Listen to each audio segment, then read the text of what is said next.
નમસ્કાર, અમારી વિશેષ રજૂઆત યસ ડોક્ટરમાં આપનું સ્વાગત છે. હું છું યુતિ. વંધ્યત્વ આજની ઝડપી અને અનિયમિત જીવનશૈલીની વણમાંગી દેન છે. વંધ્યત્વને નિવારવાના હવે આધુનિક ઉપાયો પણ ઉપલબ્ધ છે. આઈવીએફ, આઈયુઆઈ અને ટેસ્ટ ટ્યુબ બેબી જેવી ટ્રીટમેન્ટ હવે દંપતીને માતા પિતા બનવાની તક આપે છે. ત્યારે દર બુધવારે જીએસટીવીના માધ્યમથી અમારા નિષ્ણાત આ અંગે માહિતી અને માર્ગદર્શન આપે છે. તો આ ટેસ્ટ ટ્યુબ બેબીના અવેરનેસ માટે શું તમે લોકોને કોઈ સાહિત્ય આપી શકો છો જેથી તેઓ વાંચીને યોગ્ય માર્ગદર્શન લઈ શકે?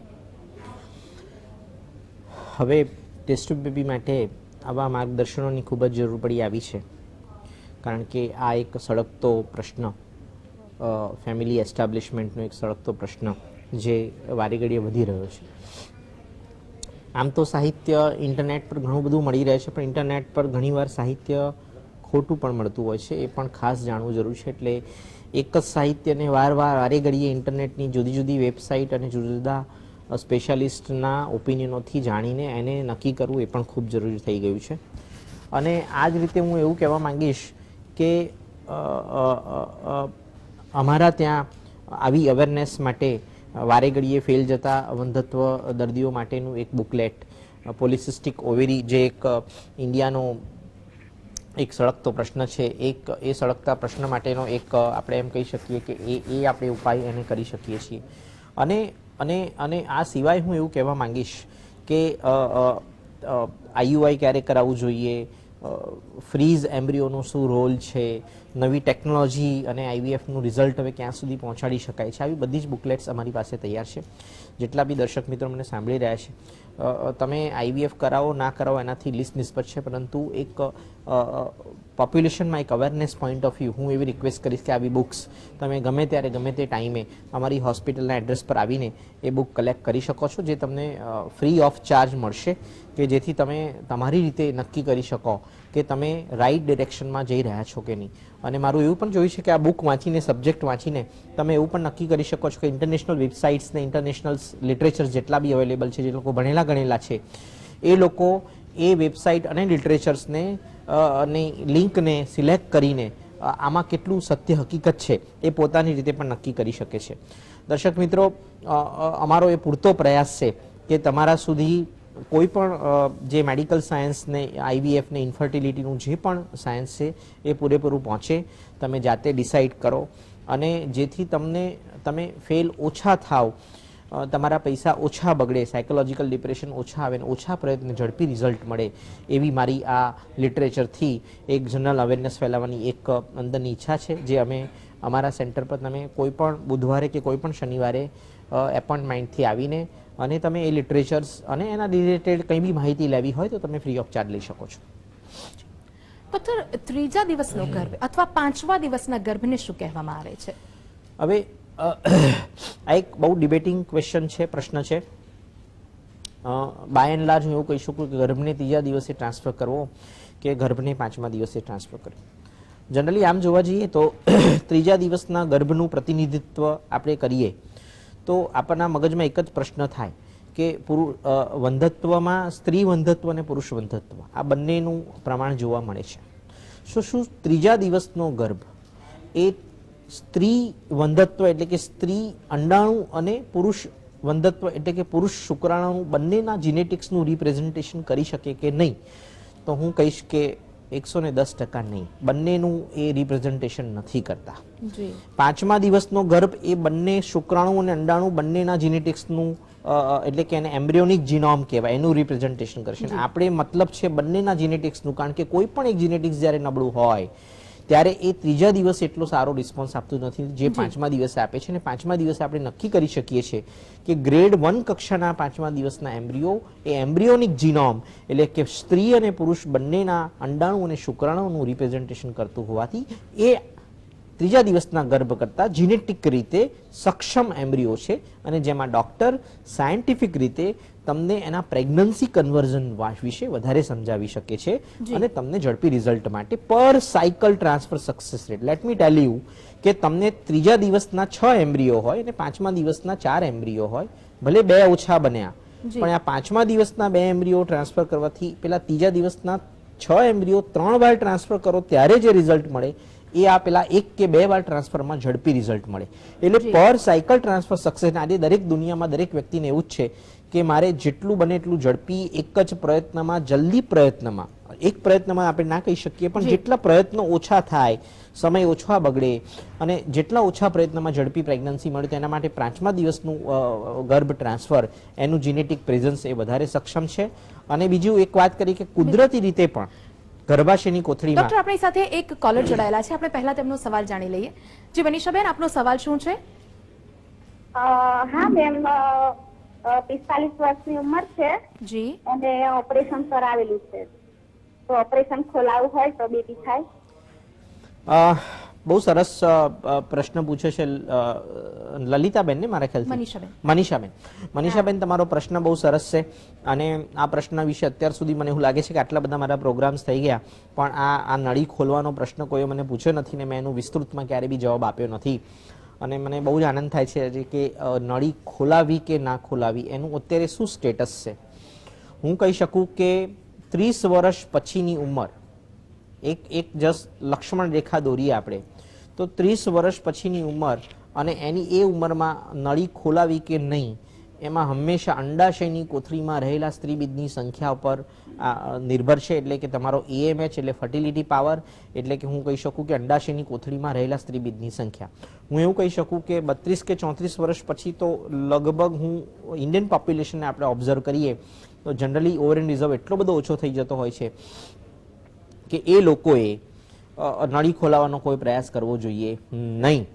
જ્યાં 30 વર્ષથી ઓછી ઉંમર છે, બરાબર છે, અને જ્યાં તમને કોઈક એક્સિડન્ટલી કે તમારું કોઈ બાળક પાછું ફર્યું છે કે તમારે કોઈક બીજા લગ્ન થયા છે અને એ બીજા લગ્નની અંદર તમારે બાળક જોયું છે, આ બધા કન્ડિશનની અંદર તમે જો નેચરલ પ્રેગ્નન્સીની અપેક્ષા રાખતા હોય તો તમારે નળી ખોલાવવી જોઈએ. પણ આ નળી ખોલાવતા પહેલા અંડાશયની કોથળીનો પાવર ચેક કરવા માટે 2 રિપોર્ટ છે. માસિકના બીજા દિવસે સોનોગ્રાફી કરીને અંડાશયની કોથળીમાં કેટલા સ્ત્રીબીજ રહેલા છે અને પતિના વીર્યનો રિપોર્ટ. આ બંને રિપોર્ટ જો ખરાબ હોય ને એમને એમ ડિટેક્ટ કરે કે ભાઈ આ રિપોર્ટ એટલા બધા ખરાબ છે કે જેમાં કુદરતી સંબંધમાં પ્રેગ્નન્સી રહેવી નથી, IUIમાં પ્રેગ્નન્સી રહેવી નથી, તો નળી ખોલાવવાનો કોઈ મતલબ નથી.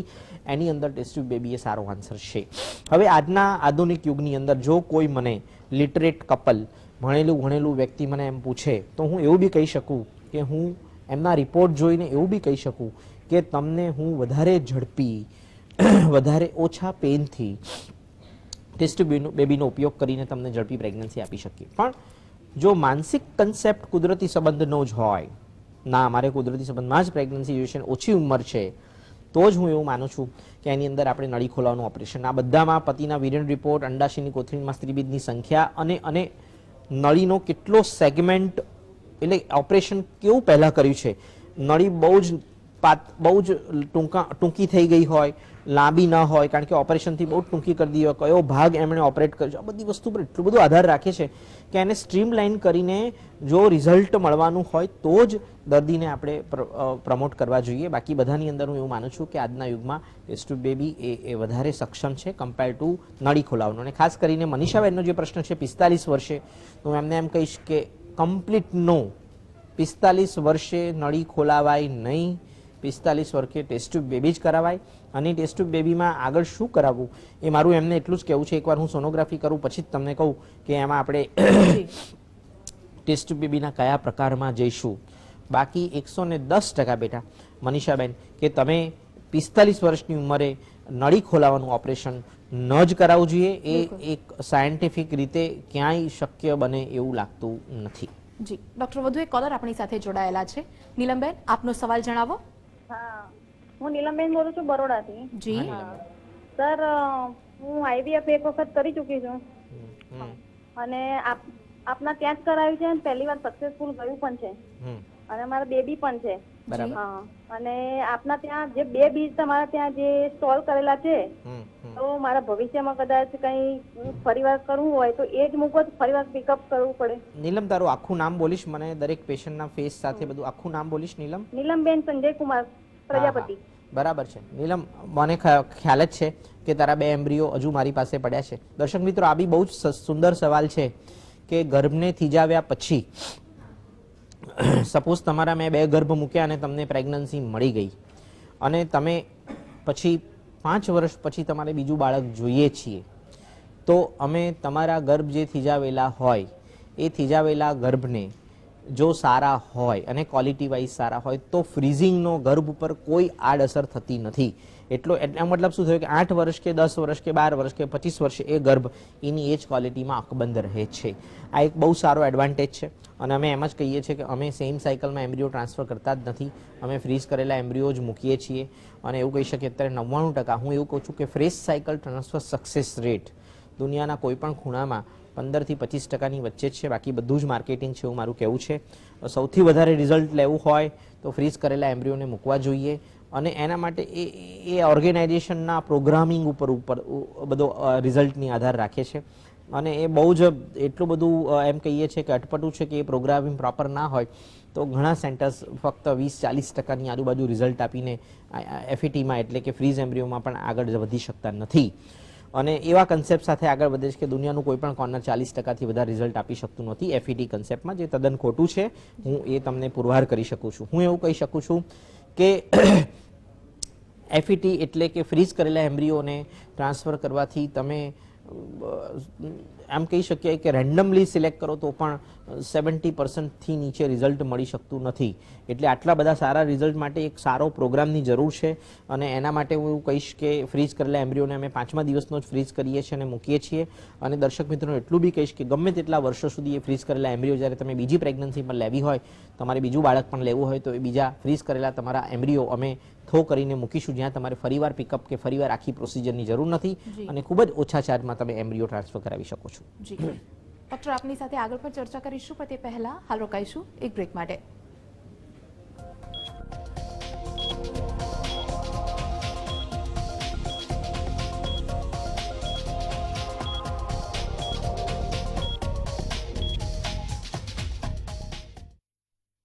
તેમનો સવાલ જાણી લઈએ. દક્ષાબેન, આપનો સવાલ શું છે? મારી ઉંમર 38 વર્ષની છે. મારી એક બેબી હતી, હમણાં ઓફ થઈ ગઈ છે, ગુજરી ગઈ. પણ મેં 2 વાર આઈયુઆઈ કરાયું, રિઝલ્ટ મળતું નથી. રિપોર્ટ બધા નોર્મલ આવે છે બેયના, પણ આઈવીએફ કરાવવું હોય તો કેટલો ખર્ચો થાય અને રિઝલ્ટ પહેલી ટ્રાયમાં મળી જાય કે નહીં? દક્ષાબેન, તમારી ઉંમર કેટલી હશે? 38 વર્ષ. 38 વર્ષ. પહેલી વસ્તુ તો હું કહું, આઈયુઆઈ હમણાં કેટલા વર્ષ પહેલા કરાવડાયા છે? 1 વર્ષ? હમણાં 3-4 મહિના પહેલા જ કરાયું 2 વાર. હવે આ જ વસ્તુ મારે ઘણીવાર કહેવી પડશે કે 35 વર્ષની ઉંમર પછી બરાબર છે, તમને બેબી આવીને પાછી ફરી છે. 35 વર્ષ પછી હું નથી માનતો હવે કે મારા મિત્રોએ આઈયુઆઈ તરફ પેશન્ટને વાળવા જોઈએ. હું એવું જરૂર કહીશ કે આઈયુઆઈ કરતાં પહેલાં 100 વાર સમજાવવું જોઈએ, કારણ કે ઘણીવાર આપણો અહીંયાનો જે લિટરસી રેટ ને જે સમજવાનો રેટ છે ઘણો ઓછો છે, જેમાં ડૉક્ટર એક મહત્ત્વનો ફાળો ભજવવો જોઈએ કે પ્રોસિજર કરવી અને પ્રોસિજરમાં સક્સેસ લેવા માટે એના ટાઈમ આપીને એમને સમજાવવું જોઈએ કે આ રિલેટેડ આઈયુઆઈમાં રિઝલ્ટ પુષ્કળ ઓછા છે. હવે તમે જે આઈયુઆઈ કરાવ્યા છે એમાં ટેસ્ટ ટ્યુબ બેબીમાં તમને રિઝલ્ટ તો મળશે જ બેટા, પણ 38 વર્ષની ઉંમર છે, એના બધા જ તમારા પોતાના ફર્ટિલિટી પાવરના અને અંડાશયની કોથળીના સ્ત્રીબીજની સંખ્યાના અને એના રિલેટેડ તમારી એજ ઇન્ડ્યુસ શું એના ગેરફાયદા છે, બધી જ વસ્તુ તમારે સમજવી પડે. હા, હું એવું કહી શકીશ કે દક્ષાબેન, તમારી જો ગર્ભાશયની કોથળીની ચામડી જો એકદમ ખૂબ જ સુંદર હોય તો જનરલી તમને રિઝલ્ટ લેતા કોઈ અટકાવી નહીં શકે, રિઝલ્ટ તો મળી જ જશે. હું એવું કહીશ કે બહુ ઝડપી મળી જશે, પણ ફક્ત એકવાર તમારે આગળ વધવું જોઈએ. અને હવે ઘણો ટાઈમ વીતી ગયો છે, તમે લેટ છો એવું હું કહેવા માંગીશ. વધારે લેટ કરવાથી કોઈ ફાયદો નહીં થાય. તમારે હવે આઈવીએફ ટેસ્ટ ટ્યુબ બેબી તરફ ઝડપી આગળ વધવું જોઈએ, જેથી તમને તમારું મનગમતું બાળક, એટલે મનગમતું એટલે હું એવું કહેવા માંગુ છું કે તમારી અંદરથી ઈચ્છા જે બી કપલની હોય છે, જેટલું જલ્દી ઉંમરમાં કરાવે એટલું વધારે સારું, જેટલું લેટ કરાવે એટલું ઈચ્છાઓ ક્યાંક ને ક્યાંક આપણે પડતી મૂકવી હોય છે. એટલે હું એવું કહીશ કે પોતાની ઈચ્છાથી લેવાતું બાળક જલ્દી લેવું હોય તો તમારે આગળ વધવું જોઈએ અને ઝડપી આઈવીએફ કરાવવું જોઈએ. કમિટમેન્ટ અમે તમને જોઈને કહી શકીએ છીએ કે આમાં આ કેસ કમિટેડ છે કે નહીં, કે આ કેસમાં પ્રેગ્નન્સી રહેશે કે નહીં રહે. જી, બધું એક કોલર આપણી સાથે જોડાયેલા છે. કંચનબેન, આપનો સવાલ શું છે? ગર્ભાશયની કોથળી સંકોચાઈ ગયેલી છે. શું નામ છે તમારું? કંચનબેન. કંચનબેન, અંદર ગર્ભાશયની કોથળીની જે ચામડી હશે, ચામડી બહુ જ પાતળી આવે છે? હા, બહુ પાતળી આવે છે. હવે છે ને, ગર્ભાશયની કોથળીની ચામડી રિલેટેડ હું સાયન્ટિફિક જે આઉટકમ છે એના વિશે 100% કહીશ. હું એવું કહીશ કે કોઈ પણ ચામડી જે 8 થી 10 mmની હોય અને આમાં છે દરેકના પિક્ચરની એક સ્પેસિફિકનેસ હોય કે એના પરથી ગ્રેડિંગ કરેલું હોય A, B અને C. હું કહી શકું કે 8 mm થી ઉપરની ચામડી, 8 થી 12 mmની વચ્ચેની ચામડી અને A ગ્રેડની ચામડી જેનો લુક્સ A ગ્રેડમાં આવતો હોય એ દરેક ગાયનેક ડૉક્ટરને A, B અને C આ વસ્તુ ખબર જ હોય છે. તો આના રિઝલ્ટ્સ એન્ડોમેટ્રિયમ ઇમ્પ્લાન્ટેશન લેવલે પુષ્કળ છે. મને એવું લાગે છે એમાં કોઈ ઓલ્ટરનેટિવ નથી, એમાં પ્રેગ્નન્સી રહે જ જતી હોય છે, એમાં કોઈ વાંધો આવતો નથી. 7 થી 8 mmનું એન્ડોમેટ્રિયમ છે એને ઓપ્ટિમાઇઝ કરવું પડતું હોય છે, જેની અંદર જો ખરેખર એ લોકો પ્રીવિયસ રિપીટેડ IVF ફેલર સાથે સંકળાયેલા હોય તો હું 100% માનીશ કે એમાં તકલીફ થાય છે અને ઇમ્પ્લાન્ટેશન્સ થવામાં આગળ નથી વધી શકાતું. આ 7 થી 8 mmની જે ચામડી છે એની અંદર આવું થતું હોય છે. પણ 7 mm થી પાતળી ચામડી, એટલે કે હું એવું કહીશ કે 5 થી 7 mmની ચામડી અથવા 6 થી 7 mmની ચામડી, આપણે 5 mmની વાત નથી કરી, પણ 6 થી 7 mmની ચામડી જેમાં પ્રેગ્નન્સી નહીં મળવાની પુષ્કળ શક્યતાઓ છે અને લેસ દેન 6 mm જનરલી એવું કહી શકીએ કે સરોગેસી તરફ કોખ બદલવાની વાતો થતી હોય છે. પણ 6 to 7 mmની અંદર પણ ઘણી એવી બધી સર્જિકલ આઉટપુટ ટેકનિક્સ કે જેમાં સર્જરી કરીને આપણે એન્ડોમેટ્રિયમ એટલે કે ચામડીને ઇમ્પ્રૂવ કરી શકીએ એક વસ્તુ, ઘણી એવી સ્ક્રેચિંગ નામની જે પદ્ધતિ છે એમાંથી ક્યાંક આપણે ઇમ્પ્રૂવ કરી શકીએ. અને આ બધી વસ્તુ કેવું છે કે અનુભવોથી હું એવું કહી શકું તમારી એક ચામડીનો લુક્સ લઈને કે દરેક દર્દીની એક ઈચ્છા કે પોતાની જ કુખમાં બાળકને ઉછેર કરવો, તો એના માટે એક બહુ ચેલેન્જિંગ વસ્તુ છે. 6 to 7 mmની ચામડી અને પોતાની જ કુખમાં બાળક લેવું, એના માટે મારા એક્સપિરિયન્સ તમારે શેર કરવો પડે, મારે એના માટે મારા પ્રોટોકોલ્સ તમારા પર પૂરા કરવા પડે. અને જો એમાં 6 to 7 mmની વચ્ચે ચામડી આવે એને ઓપ્ટિમાઇઝ કરીએ આપણે દરેક પ્રોટોકોલને 1, 2, 3 કરીને એક પગથિયા વાઇઝ આગળ વધીએ તો એવા અઢળક કેસ છે કે જેમાં સરોગેસી એમને કીધું હોય અને એ લોકો પોતાની કુખમાં પ્રેગ્નન્સી રહી જાય. દર્શક મિત્રો, હું એવું કહીશ કે ના, ખરેખર મને આ વિષયમાં ખૂબ જ ઇન્ટરેસ્ટ છે કે પાતળી ચામડી અને પોતાની જ કુખમાં પ્રેગ્નન્સી લેવી, એના રિલેટેડ આપણે જે પણ વસ્તુ આગળ સાયન્ટિફિક રીતે આગળ વધવાનું એના માટે એક વિઝિટ જરૂર છે, તમારો લુક્સ જરૂરી છે, એટલે તમારી અંદર ગર્ભાશયની કોથળીની ચામડીનો લુક્સ લેવો જરૂરી છે અને મારા વાક્યો, મારા એક્સપિરિયન્સો તમારે સાંભળીને તમારે આગળ વધવું જોઈએ એવું મારે તમને કહેવું છે. હા, હું એવું 100% કહીશ કે 6 mm થી પાતળી ચામડી જેમાં ઘણીવાર હું એવું કહીશ કે ના, એની અંદર surrogacy is a best option. 6 થી 7 mmમાં જો જે પણ મારા સાયન્ટિફિક નિયમો છે એનો ઉપયોગ કરીને ઓપ્ટિમાઇઝ કરી શકતા હોય તો આપણે ટ્રાયલ કરી શકીએ. એનાથી ઓપ્ટિમાઇઝ ના થાય તો ફરીવાર સરોગેસી. અને 7 થી 8 mmમાં 7 mmની ઉપરની ચામડી હું જનરલી એવું માનું છું કે પ્રેગ્નન્સી લઈ આપે છે. 8 થી 10 mmમાં ટ્રાયલ ઓછા થાય, 7 થી 8 mmમાં ક્યાંક આપણે ટ્રાયલમાં એ કહી શકીએ કે એ ચામડી એટલી બધી ઓપ્ટિમાઇઝ ના કહેવાય, ક્યાં કદાચ ટ્રાયલ વધી શકે કમ્પેર ટુ 8 to 10 mmની ચામડીમાં. એટલે નિરાશ થયા વગર બેનને હું એટલી રિક્વેસ્ટ કરીશ કે એકવાર વિઝિટ જરૂરી છે કે જેની અંદર તમારી ચામડી પુષ્કળ પાતળી પણ કયા લેવલે શું છે એ બધી જ વસ્તુઓમાં આપણે એક મૂલ્યાંકન કરીને આપણે આગળ વધી શકીએ છીએ. જી ડૉક્ટર, ગર્ભની બાયોપ્સી અને એન્ડોસર્વિકલ બાયોપ્સી કરાવતા પહેલા શું ખાસ ધ્યાનમાં રાખવું જોઈએ? આ પાછું એક આપણે એમ કહી શકીએ કે એડવાન્સ ટેકનિક્સ વર્ડ્સ મારે વાપરવો પડશે, કારણ કે ટેસ્ટ ટ્યુબ બેબીની અંદર અત્યારે આપણે એમ કહીએ કે એડવાન્સ ટેકનિક કરતા સેન્ટરો, અને એ એડવાન્સ ટેકનિક્સ એટલી કોસ્ટલી છે અત્યારે, એટલે એનો કોઈ પ્રાયોગિક ધોરણે ઉપયોગ ન કરવો જોઈએ.